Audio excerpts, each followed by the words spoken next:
Hello, today I'm doing a video, the final of 3, I believe, for the solar eclipse coming up tomorrow, the 14th of December 2020.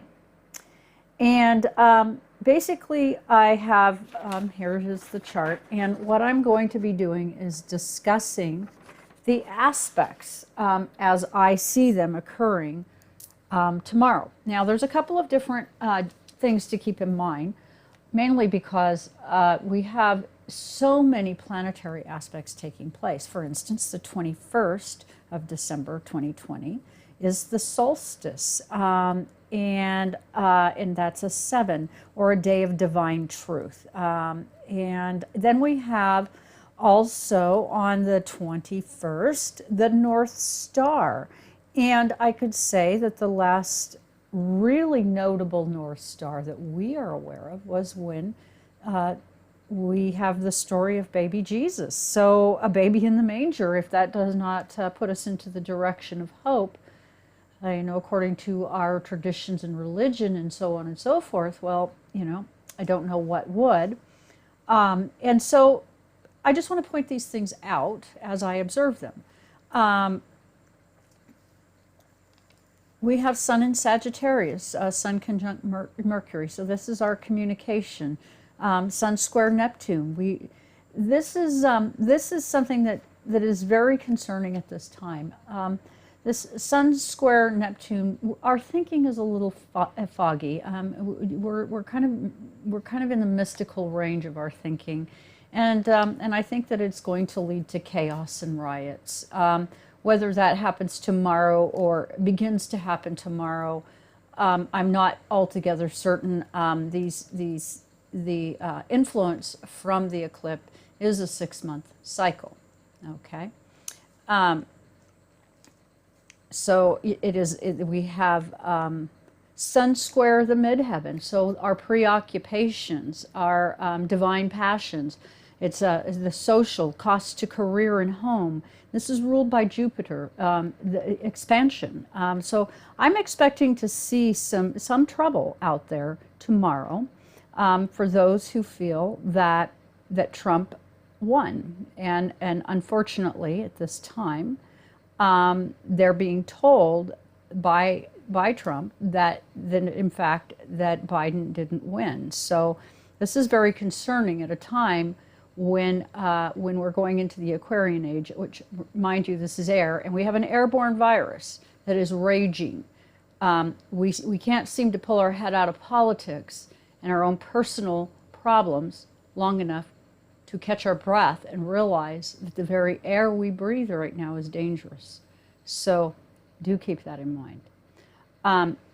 That we have the moon conjunct sun. So, you know, you've got half the population striving towards independence for a process that I don't fully understand. And, you know, I'm not saying that I don't appreciate the fact that a good deal of people are voting for a character like Trump because they don't feel their interests are being heard. And in that sense, I cannot help but do anything but empathize and sympathize with what they're experiencing, because truly that it's impacting all of us.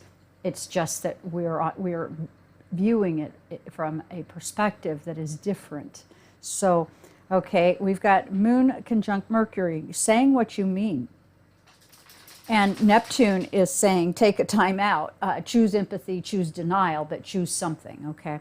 So that's that. We've got Venus in Scorpio, passions.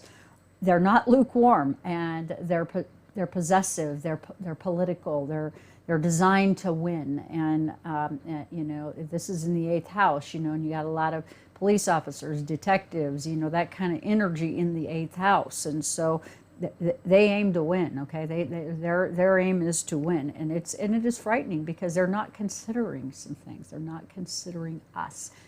Their neighbors, their friends, their brothers, their sisters, you know, there's some real problems with all this. And the external planets, we've got Mars in Pisces, understanding the sacrifice, the dedication to long-term goals, and then being sensitive and lost in the clouds at the same time. What does that mean? Well, I think it kind of says that, you know, we want something. We don't know what. We're aiming for a direction, but right now our head's in the clouds. We mean well, but we're misguided. So, okay, Mars square Pluto tensions are doomed to, it intrudes, it gets into, it's personal, it threatens with bursts of anger and rage, okay? That's Mars square Pluto. And then Jupiter conjunct Pluto. Change is here. Okay, let's just talk about what we're talking about here. Change is here. Expansion is here. It's the third hottest records, temperatures on record, okay? Now, what does that mean? Well, our records aren't that great, so I don't know what that means. I'm just going to say that. But what we are seeing is accelerating glacier melt. So basically, it's occluding. It's coming up close. It's like teeth. It's grinding away at our environment. The sea level is rising, okay? The air is warming. Again, that air issue. We're heading into the Aquarian age. It lays out the foundation for the humanitarian, the egalitarian, the progressive, and revolutionary energy that is here. And where this goes is civil unrest, okay? And a battle of ideas. Sidney Powell claims herself to be a patriot. Quote, wants Biden-Harris to concede and confess to their crimes of on national television to avoid capital punishment, unquote. Alex Jones, quote, Biden will be removed one way or the other, unquote. And, you know, this is an event, and it is in the doomsday range.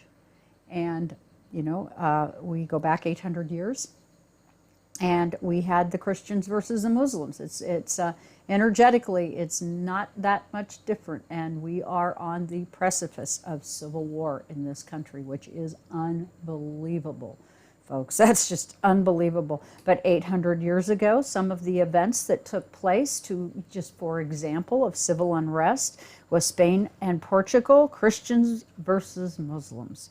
1217. France, 1214, Battle of the Bovines. England, 1216, death of King John. It's largely believed that this is a time where people need to probably watch their backside. Okay, Russia, the Battle of Lipsta at 1216. Baltic, 1217, Battle of St. Matthews. Okay, and then we've got this thing, and I really don't understand it. It's like it's a brain disease. People are, the conspiracy theories, this QAnon, and we have a buildup of Pluto, 2022 direct, and this chaos and crisis, and our nodes are turning towards change, okay? And basically, you know, what I want to do today, so that's just kind of lays out some of the history, some of the facts for this particular chart for the solar eclipse that's coming up Monday the 14th.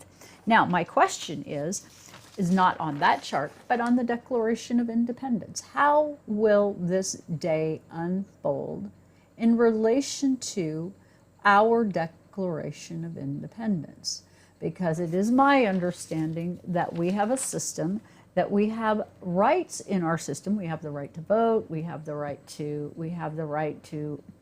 speak, freedom of speech, and you know, all kinds of things. And you know, and supposedly we're the state of the world. You know, where you want to be, and all kinds of stuff. And wow, you know, I don't know what happened, but you know, I don't know that that's how it looks and feels. You know, and my husband and I were talking today, just kind of as we're going to the grocery store, which is our one outing, you know, once in a while that we go do, because right now, you know, we're sheltering in place, and we have been since March. So, you know, we were talking about how oppressive it all feels, and how dreary it all feels, and how frightening it feels to maybe have a voice that says, no, I don't want a president that it's okay with him if children are in cages, and yeah, I don't want a president that makes fun of people that have disabilities.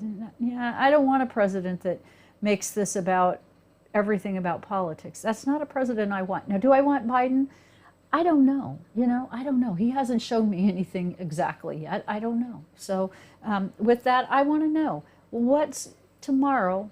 How does the Declaration of Independence, okay, and I'm going to put the laptop down, the Declaration of Independence chart, how is tomorrow going to play out in relation to our Declaration of Independence? And, I think I'm finding myself terribly sad. I was at work, and there's one, two, and a military veteran came in, and he was telling me that he doesn't recognize this country that he fought for, that he doesn't recognize it as being free anymore. And he said his father and his grandfather fought.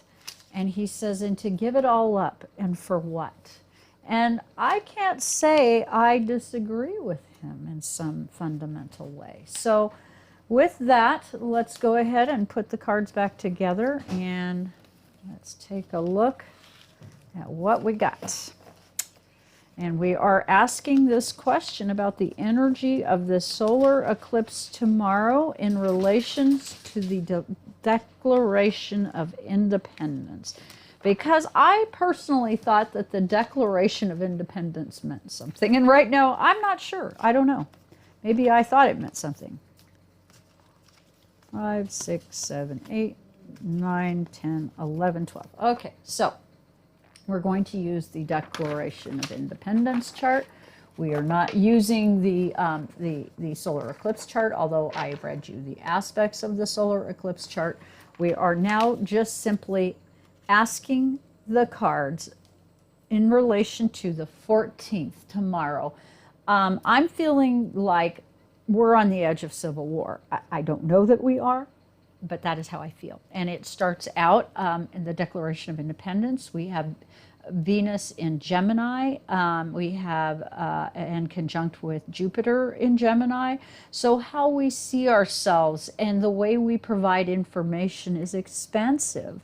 The sun in Gemini, that we see ourselves as these communicators that provide a way forward that is bold and independent and innovative. We have the Mercury in Cancer, and this is all in the first house, okay? And the first house is your house of Aries, your house of survival. So it's laying out the groundwork for how we survive. We get the Four of Wands. We basically have a structure of how we grow things, how we come together, how things are produced, how they began, how they work together, okay? And then in the second house of our finances, we get the North Node in Cancer. We get the Ace of Swords. There are some new thoughts or new ideas forming in this regard. And oh my goodness, do we need some new ideas in the house of financial? Because at this time, for the family, working a job paying roughly minimum wage or maybe a tiny bit over is not even enough to pay your rent.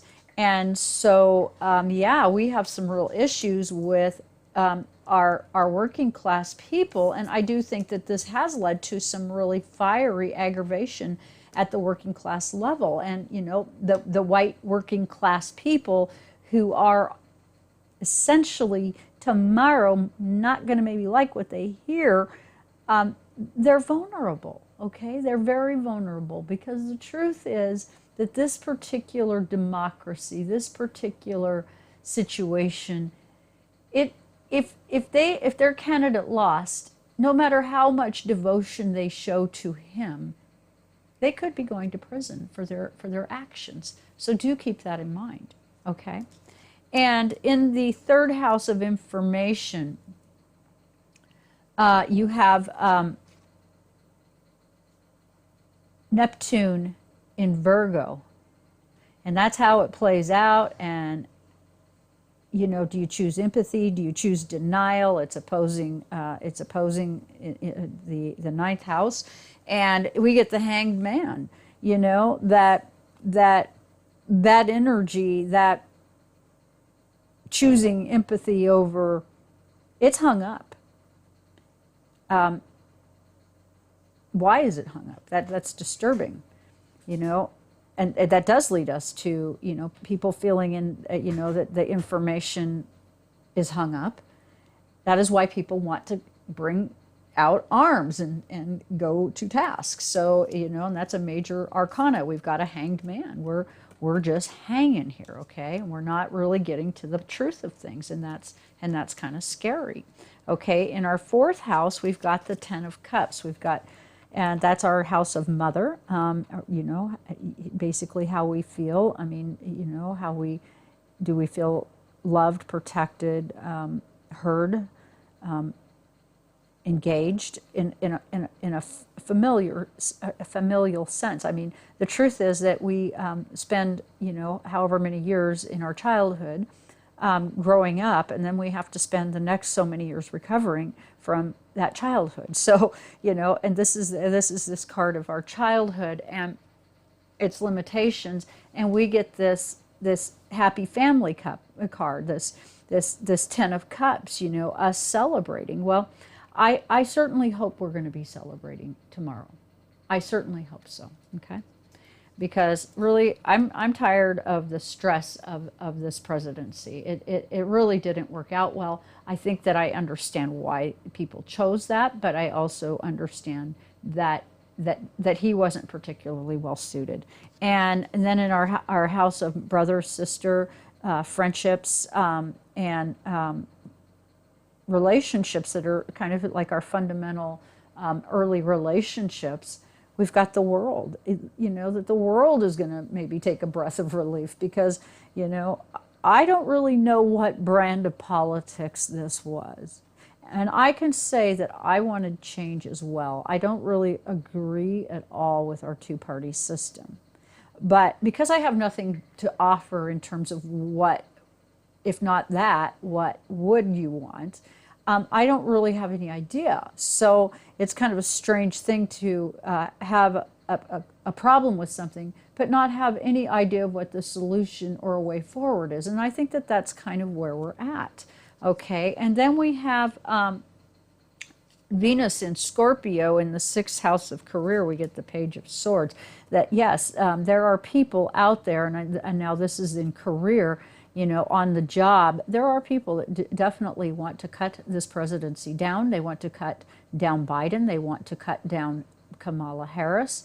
And they want to do it with some amount of vigor. So, you know, it's pretty disgusting if you ask me. I mean, I can't imagine I mean, I didn't vote for Trump in the last cycle, mainly because when he made fun of a disabled person with some physical disabilities, and he took his hands and whapped them against his chest like kind of like a gorilla.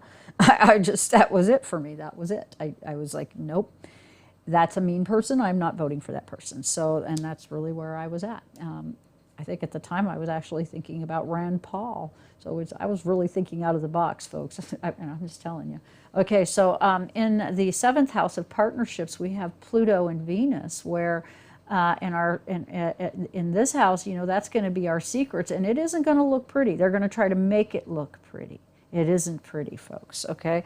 And we get the moon, and they're going to be howling at the moon, trying to cover their tracks, okay, in the partnerships, okay? So there's that. And then in the eighth house of death, birth, taxes, real estate, you get moon in Aries, conjunct part of fortune in Aries, and you've got the Knight of Swords, some information coming forward ready to cut you down and tell you how it is. This is a fast-moving knight, and he's saying, hey, as of today, things have changed. You need to pack your bags. You're moving. Okay? In the ninth house of foreign higher education, we've got the Eight of Pentacles, that we might be moving to a more global system of finances. Or alternatively, we could be getting an aid package in the United States from outside this country due to the fact that our people within this country are literally standing in lines for food, and there is no check. But however, this government that says they're slimming down government has been adding judges furiously, and even fast-tracked the appointment of a Supreme Court judge after the death of Ruth Bader Ginsburg. Higher education, something structured, possibly financial, perhaps a financial rescue package for the people of the United States. And how sad, okay? In the House of Government, okay, here you go. You're moving on. Something in government itself is changing as of tomorrow. And tomorrow is the day that the Electoral College meets and casts their ballots. Okay, that's tomorrow. That's the 14th of December. And then in the 11th house of occult and mysticism, you get the Page of Wands. Guess what? Something new has developed. And I got news. It is not going to be what you thought. Now, that kind of troubles me. Now, does that mean that we're going to get a nasty surprise with Trump? I think there's a ton of nasty surprises actually to be had, but I don't know. So let's just leave that there. In our 12th house, we have Uranus in Taurus, and we have Mars in Gemini. Okay, so there's going to be some stubborn and unexpected things that are going to happen. And they will be aggressively advertised and put out there. And we have the Five of Pentacles where, yes, we are embattled. And, you know, we don't need to be discussing who the president is. We had an election and the president won. The person who was the winner won. And but at this time, it's misinformation, okay? And that's very troubling. And we get on the bottom of the pack, the Nine of Pentacles. This is a lot of Pentacles energy. This is a lot of, you know, we need a change because we need to kind of look at well, we need to look at how we do money, okay? We need to look at how we do relationships, okay? That's the Five of Pentacles. And then we need to get out of illusion and delusion, okay? And with that, please do hit the like, share, and subscribe button and join myself and Pearl Rowland over on www.twiggie.com. We have reports, and that is where I suggest you begin to get a report for yourself and then kind of figure out what it is you want to know about yourself and then book a personal reading with us. And with that, I thank you very much for joining me here today. And do drop over to www.twiggie.com. Thank you so much.